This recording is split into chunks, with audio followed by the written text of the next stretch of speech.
that you're like in control of the motorcycle. To the channel. Today I've got a makeup tutorial for you, and this time is something that's a little bit out there, but also still sort of wearable. Let's get started.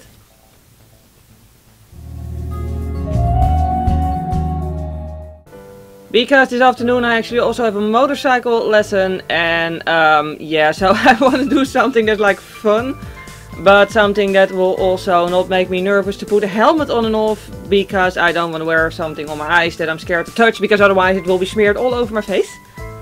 Basically, so yeah, it needs to be subtle enough to be safe to touch.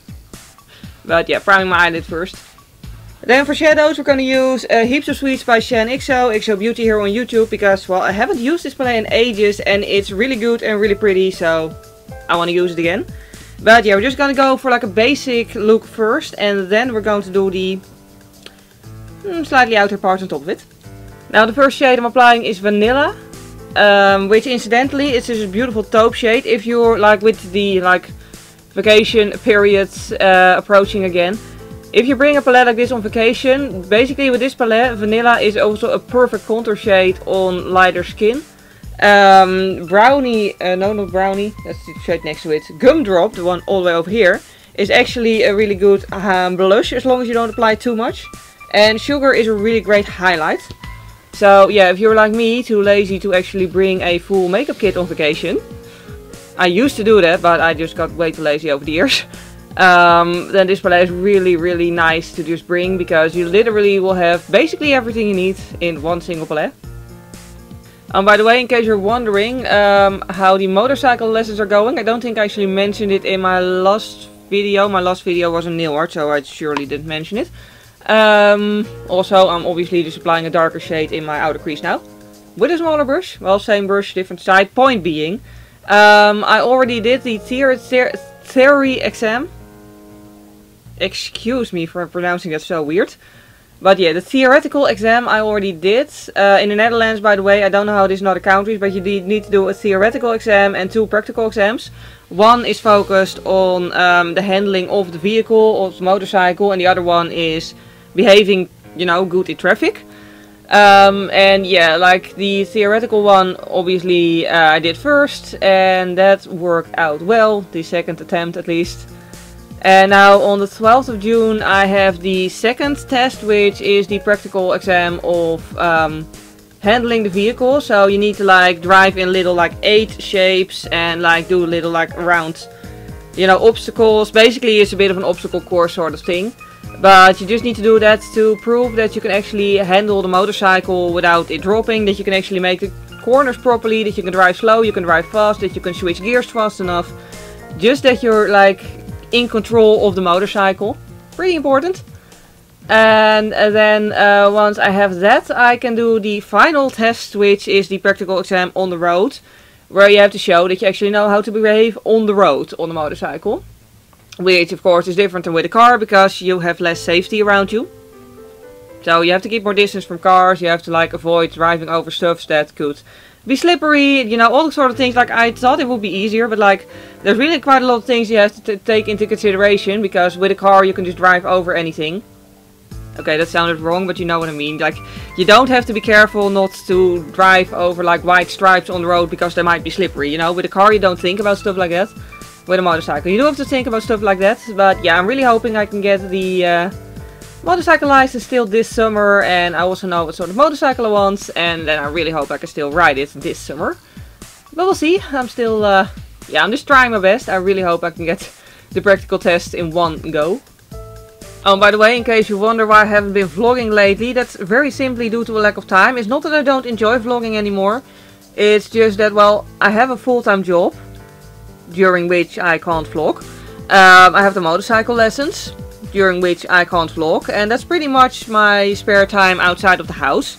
I haven't really been to the cinema since I started doing the motorcycle lessons, because I don't have time for it. So yeah, I just really want to focus on that project first, and once that's done I probably will have time to vlog again. But yeah, like, it's not my lack of wanting to vlog, it's literally just a lack of time. So the vlogs will return at some point. I have been thinking, by the way, about doing videos on gaming, because, well, I'm still really enjoying Resident Evil. It's just a technical. By the way, in Resident Evil 4 Remake, this is going to make no sense to people who don't play the game. But anyway, I finally got the Infinite Rocket Launcher. Yay! I also want to play Resident Evil 6, not remake, but just there's no remake of that game. But like, I want to play Resident Evil 6. I know some people say it's a terrible game, other people do like it, and me knowing myself, I'll probably like it anyway. So yeah, because you know Leon is in it, so I'll obviously like it. So yeah. That's basically something I do in my spare time. However, it's just like the technical parts of like I have to figure out how to like, you know, properly make that into a video. Like having my screen recorded and like having like you know, like the actual gaming YouTubers having their own face in the corner, so you can give commentary and it will just be more like, I don't know, like personal, I guess. Yeah. But I don't know how to do that technically. Like, I have the stuff, like I literally can use my vlogging camera as a webcam. I just don't know how to set it up. So yeah, the IT part of it I'm still figuring out. The technical stuff, but yeah, I do want to do that in the future as well. For highlighter we're gonna use shimmer, by the way, because, well, there is no matte highlighter in display. Then on my eyelid I'm gonna use a paler nude shade, matte. This shade is called Macaron, by the way. I don't know, like I'm probably gonna piss off macaron lovers right now. Sorry beforehand. But like I never really saw the hype of those. I mean, I never understood the hype. Like, they're nice, but they're not really that special to me. I mean, they're nice, but they're not like my favorite thing to eat. Like, they're just a bit... I always found them a little bit boring, quite frankly. Sorry. But anyway, insults towards macarons aside. The inner corner is going to be the highlight shade as well, the shimmery one. And then I'm just going to go over everything with big fluffy blender, because my life just doesn't feel complete unless I use a big fluffy blender in every single eye look. It's a thing, just accept it. Now this is the next step, the beginning of the fun part. I'm just going to use a flat brush like this to create a cut crease line, preferably sort of even with my other eye. I find that if I look at it for too long, I'm just gonna mess it up, so I usually just go for it and hope for the best. The strategy usually works. Anyway, this step isn't really the most difficult part yet, because we're gonna blend this out anyways. Because as you can tell on the other eye, it's more of a blended line than a really sharp line. We're gonna do an eyeliner, like a black liner on top of it in a moment, and then it's going to be sharp. But for now I just want this to be sort of a purple glowy line on the eyelid almost. So yeah, just keep reapplying it until it's thick enough. Do keep in mind you don't want this to be extremely thick, like you don't want this to cover your entire crease area. So also, if you have less space here, make it tinier than I'm making it. And if you have more space, you can obviously make it bigger, just make it suit your own eye shape. But just keep control over the thickness of the line, don't go too far. And in the outer corner I'm gonna apply a little bit, for the outer edge of the cut crease as you say, a little bit of a darker shade of purple. Now I know I always say I'm lazy, and I am. But this is not the part to be lazy with. This is a very easy step to skip, but trust me, it's going to make a difference in the end, because you're just going to give the entire thing just that little bit more depth. So yeah, don't skip it. Okay, at this point it's probably gonna look like a mess, but just try to trust the process. Right now we're gonna do the black liner. Now next up we're gonna do this. Sorry, I just spoke with my mirror in front of the microphone. I hope it didn't sound too muffled. This is going to be difficult, so I'm going to not talk while doing it. I'm just going to show you. Because if I try to talk while doing this, I'll mess it up. But yeah. Just take your time on this.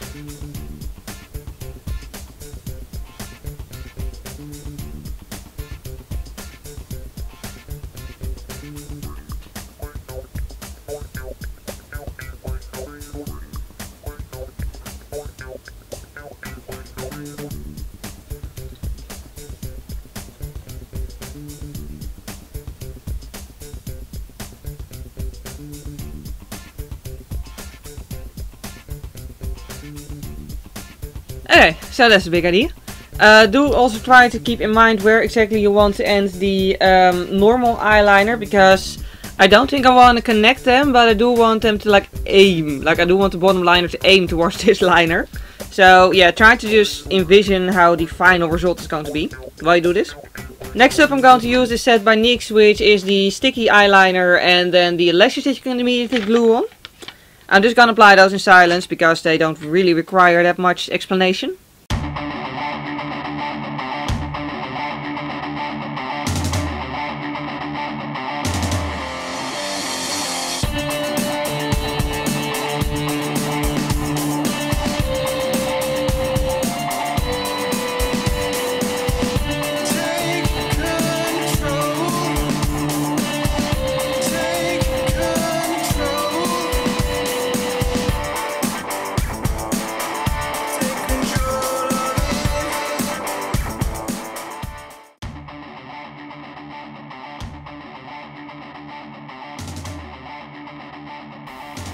And then magically we also suddenly have the rest of the face on.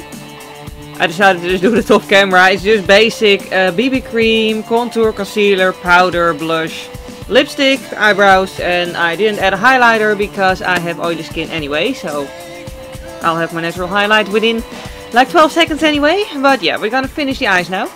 Now for the bottom eyelid we're gonna make the purple come back. I'm going to use the dark purple shade first on that flat brush. And really just apply it between my lower lashes in a line, really subtly. Another word I cannot for the life of me pronounce. But yeah, just carefully apply it. Then a slightly bigger brush and the more vibrant purple shade. And with that I'm just going to blend over it. This makes the entire thing more complete, I feel, if the color actually returns on the bottom. Then a nude pencil on my waterline to get it a little bit brighter.